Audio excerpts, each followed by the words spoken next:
Welcome to తెలుసా YouTube channel and web portal. Sadist భర్తతో నరకం చూసిన ఈ బిగ్ బాస్ కంటెస్టెంట్ గురించి తెలుసా?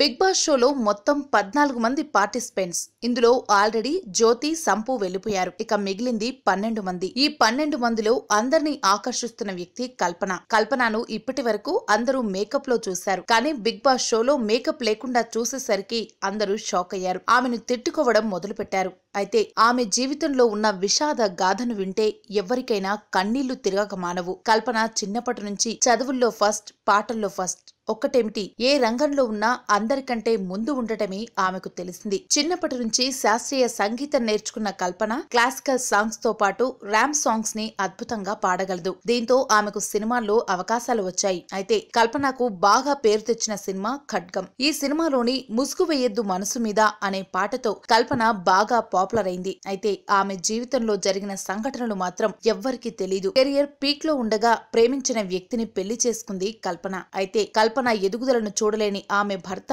సాడిస్టులా మారాడు. రోజు ఎక్కడికి వెళ్లినా అనుమానంతో వెనకే వచ్చేవాడు. ఎప్పటికప్పుడు ఫోన్లో మెసేజ్లు చదివేవాడు. అన్నింటికీ మించి పాటలు పాడొద్దంటూ రోజు వేధించేవాడు. భర్తే కదా, ఎప్పటికైనా మారతాడు అని ఓపిక పట్టింది. పెళ్లైన ఏడాదికి కల్పనకు పాప పుట్టింది. పాప పుట్టిన తర్వాత భర్తలో మార్పు వస్తుందని ఆశపడింది. మార్పు రాకపోయేసరికి కల్పనలో ఓపిక నశించిపోయింది. తనలా తన పాప భవిష్యత్ కూడా నాశనం కాకూడదని భర్తని వదిలి వచ్చేసింది.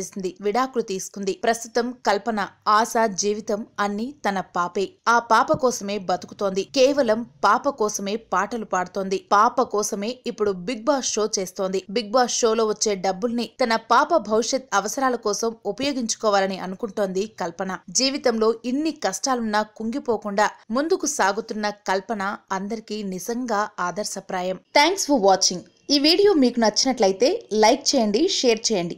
కానీ సబ్స్క్రైబ్ చేయడం మాత్రం మర్చిపోకండి.